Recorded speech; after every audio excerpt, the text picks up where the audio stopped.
Welcome back to the Tiny House Club, guys. This is just a quick one because I've just come to mark up or to start marking up my axle positions to drill the holes for them. And the crazy thing is, it's a good job that I didn't pre-drill the holes just off the measurements from the catalogue, from the Knott catalogue. Knott! I should have realised actually that a big company like Knott that charge so much money, that in their main catalogue, parts for trailers, everything from one source. So you can get everything from one source. That's their main catalogue. You know, one of the most expensive trailer companies out there for parts. So it's a good job that I didn't pre-drill my holes, because if you have a look here, these brackets have been welded on to the main axle off square. Every single one is off square. Give me 1 second.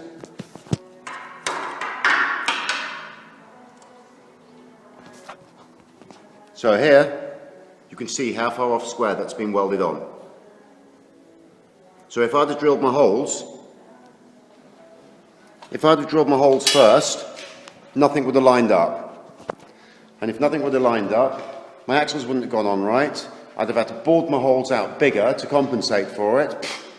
I mean, what's that from the most reputable, one of the most reputable, expensive trailer parts company? I'm a little bit pissed with that, but hey ho, it's a good job I didn't drill my holes first. So I'm going to line the axles up, and then I'll just obviously have to drill my holes not perfectly perpendicular to the chassis. They're going to have to be slightly off to compensate for the axles being a part of crap. Thanks, Knott. Knott. Tiny House Club. Come on, it's rocking once again. Okay, so here's a progress update. So we've rotated the whole trailer. We took it outside, used the forklift, rocked it up to one side, turned it over. It's quite sketchy, but we did it. So now we've welded our supports on the bottom, the angles. That's going to give it strength and structure for the axles, for the torsion bar axles. We've also welded these top plates on here. They're not finished yet. We need to weld a few stitches in here on both sides to give it extra strength. This is to stop the compression from the bolts on the axles. So this will stop any compression, any stresses on the main chassis. I've pilot drilled. So let me have a bitch about Knott axles. Don't buy fucking Knott axles. The worst fucking shittiest workmanship you will ever see.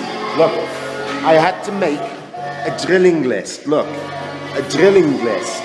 Because their fucking axle mounts are so off square, over 300 mil. 300 mil. 3 mil off square, over 300 mil. If I'd have drilled these holes before trying the axles, everyone would be out and it wouldn't fit. Not. Go with a different axle manufacturer. I can't believe it. So much money for axles, and they're bollocks. Rubbish quality. Hey, while I'm whinging, I'm going to whinge a little bit more about Knott, because they're bollocks. Okay, so look, let me show you. Here is some welding from Knott. Rubbish. This is a big factory. I mean, what the fuck they doing, man? They must be using two 24-volt batteries as a welder. Look. This is some welding in a workshop in Panettiere in the middle of fucking nowhere. Okay, let me show you some more welding in a workshop in the middle of Panettiere from nowhere. If I can do it in a little factory with a little power weld welder, buy a power weld. If you're going to buy a welder, buy an inverter power weld. It's superb, hasn't let me down once yet. If I can do that in the middle of nowhere, in a factory, why can't this big company produce good quality welding? Flabbergasting, eh? Okay, back to normality in the Tiny House Club, where it's never really normal. So, I've piloted all my holes. None of them are the same. Not two are the same. Nothing. Because the axles are rubbish. So now I'm going to drill them out to the right sizes. Then we'll take it back outside again. We'll rotate it. And we'll do the same on the other side, finish off all the welding joints, and hopefully we've got 4 days of good weather coming as of tomorrow, which means that we can get the whole thing outside, we can weld everything together, we can turn it into a rolling chassis and paint it.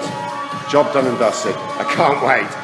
Tiny house trailer building rocks like crazy, especially in my workshop, I tell you. Laters.